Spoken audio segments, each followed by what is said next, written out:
Welcome back. Teenage years are naturally full of angst as children move through adolescence to adulthood. The COVID-19 pandemic, remote learning, and back to schooling in person has intensified the stresses of that transition for many of our youth.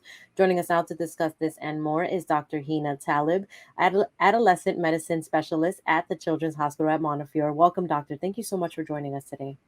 Thank you for having me. Of course. So, to start, Doctor, can you please share more about your work with adolescents here in the Bronx? Sure. So, I am a pediatrician and an adolescent medicine specialist at the Children's Hospital at Montefiore, where we take care of teenagers, tweens, teens, and young adults. And we take care of everything that a teenager would need, whether it be physical health, mental health, wellness, or anything in between. Thank you so much for that, Doctor. So, as we know, the ongoing stress of fear, grief, and uncertainty created by COVID-19 has weighed on all of us, but many of our children and teens have had an especially tough time coping emotionally. Can you share what you've seen in your patients this past year? So, this is such an important topic. I have seen everything from adolescents who have really suffered grief, have had chronic stress or even trauma related to changes in their environment and losses secondary to this COVID-19 pandemic. And I've seen adolescents who have thrived and done well, and they have had supports around their family, around school, their community. And so it's really quite a range. I will say that those adolescents that have had a harder time are ones that already may have suffered from a mental health condition before the pandemic, like anxiety or depression or ADHD. And so for those students, we've kept an extra close eye and have been extra in touch with them to try and support them through these hard times. Can the pandemic related stress and traumas have lasting effects on youth? What have you found, Doctor? What have specialists found about this? Yeah, so it is a heavy load. It is a chronic stress, and you can feel chronic stress both in your body, like your eyes hurt, your head hurts, your stomach hurts, you may feel nauseous, you may be tired, you may be sleeping more or too little, and you can feel it in your emotions, where you might feel worried, which is normal, but you may feel anxious, which can become tricky if it's more of the time than not. You may feel sad or low or just over it or fatigued. And I've seen sort of all of those reactions play out. And the important thing is that what we know from studies on chronic stress in children is that the presence of a supportive adult or adult figure in their lives can really help kind of mellow out this chronic stress and help going forward. So that having a safe, stable, nurturing adult relationship is so very important right now to protect our kids from this chronic stress. And to emphasize on that, I know many parents and teachers need help and guidance in noticing what some of those patterns or some of those behaviors are. Can you share some of the signs and symptoms that parents and teachers can look out for relating to the stress in our teens and adolescents? Yeah, I often get asked, when is it too much or when is it not normal stress anymore? And I think that's a really good question. When you feel like the mood changes, the feeling sad or blah or not feeling like yourself is lasting longer than 2 weeks, when you feel like your child is not able to complete the tasks that they normally would during a day. So whether that be something related to summer camp, or summer programming like a basketball clinic, or related to school or a job that they might have had, then if it kind of affects their function, their ability to get through their days, that's when I would worry a little bit more about something more serious happening. What does support look like for teens mentally and physically as they prepare back to school? What can we do to support our teens? Oh, we have to check in because we cannot assume how our adolescents are feeling. And so we really have to check in and listen.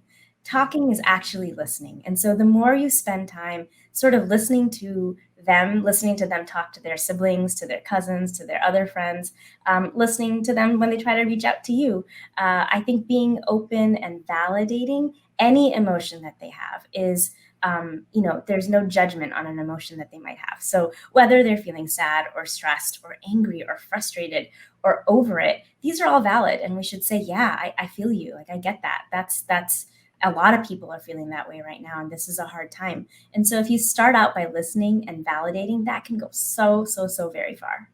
So you mentioned one of the things to avoid, doctor, that's judgment, passing judgment on our youth and our teens. What else should parents and teachers avoid doing during these times, especially, coming from a pandemic and still dealing with a pandemic? Right. So we really want to help support their independence, and we want them to feel strong and feel safe. And so the more we can do to help that happen, so not always talking about COVID-19, not always talking about our own stresses. Of course, it's good to share and be open about our stresses, but we should also at the same time share what we're doing to help our stresses. So whatever our own, whatever's helping us, we should share that at the same time. And I'm going to go for a walk to clear my head. What doesn't help so much with adolescents sometimes is if you solve the problem for them or tell them what they need to do to feel better. It's so much better if you can give them some options or model by yourself doing something, or just ask them what would make you feel better, and how can I help, and how can I show up for you in a way that you want.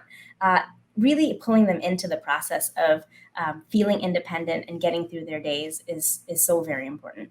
These are some really helpful tips. Thank you for these tips and just all this information, doctor, because I know a lot of times parents, they think they know everything about the child and our teens, but they're going through this phase, these changes, and they need our support now more than ever. So thank you for that. So let's talk about preventative care.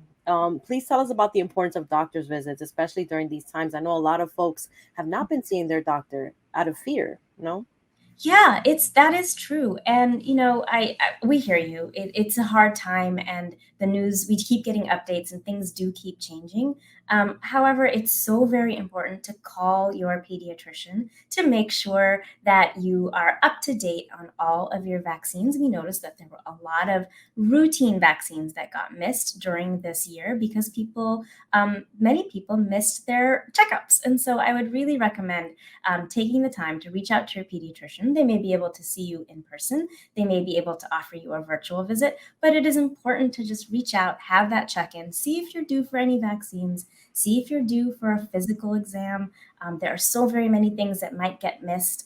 And us pediatricians, we like to sit and have conversations with teenagers to see if there's any which way we might be able to be supportive that may not be so clear at home always.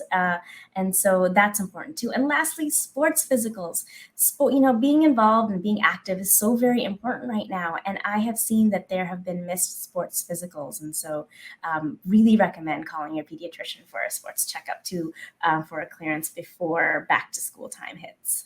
Thank you for those reminders. Yes, besides the COVID vaccine, our teens need their routine checkups and their routine vaccines to go back to school. I remember growing up having to take my little booklet and check off all the vaccines that I needed to get, including measles, mumps, and rubellas, and all those other vaccines that we have to get as teens.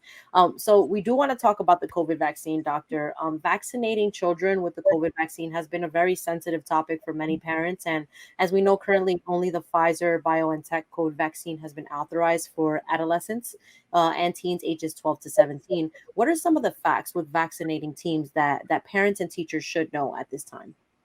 So at this point, more than 10 million adolescents in the 12 to 17-year-old age range have gotten their first dose, and 8 million have gotten both of their doses. This is information from the American Academy of Pediatrics and the CDC. And this is vaccines are actually trending in adolescents, which is wonderful. The COVID-19 vaccine is effective and provides really good protection against COVID-19 infection. Children, adolescents, they deserve to be protected, just like older adults have been offered the vaccine and are being protected. They do get sick, and some get sick. When some get sick, they get very sick. And it is my hope that my patients and my patients' friends and my community offers their adolescents this potentially life-saving severe infection preventing vaccine. Yes. What have you been hearing, or what kind of discussions have you been having with parents regarding vaccine hesitancy, doctor? How are you engaging with parents about the importance of getting their children vaccinated during these times? I always start with what have you heard and what are your questions about the vaccine? I think my goal when I'm speaking to a patient, a teenager, and their family or their parent is not to necessarily make you get the vaccine that day.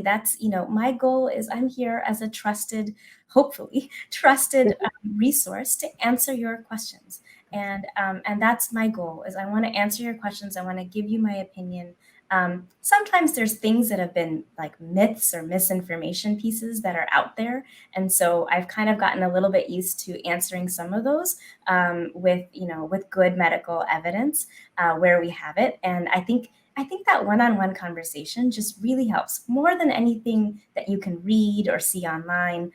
I think, in my opinion, people just want to have that conversation, that like real human conversation with somebody that they know, and I will offer up trusted pediatricians as people to have that conversation with. I think it's important to listen to both the parents' questions, but also the teenagers' questions themselves. Right. And this is why it's important to check up on our doctors and be there in person with our doctors, such as Dr. Talib.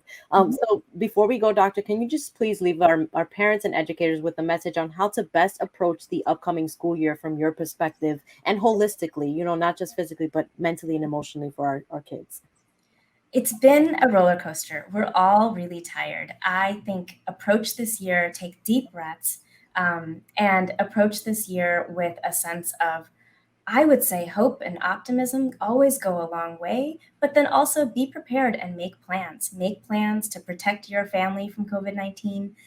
Make plans if you were to be infected or if you were to be exposed. So, how would you get tested?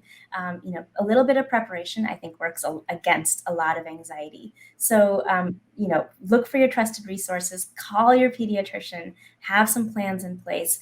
But let's also be a little bit hopeful and optimistic about our ability to move through this chronic stress by just being there for each other. Right. Thank you so much, Dr. Talib, and to your assistant, Teddy Bear, right behind you, for joining us today and sharing more about this, important information for our teens with this upcoming school year. You're so Thank, welcome. thank you. We'll be right back here on Open BXRX Tuesday. Stay tuned.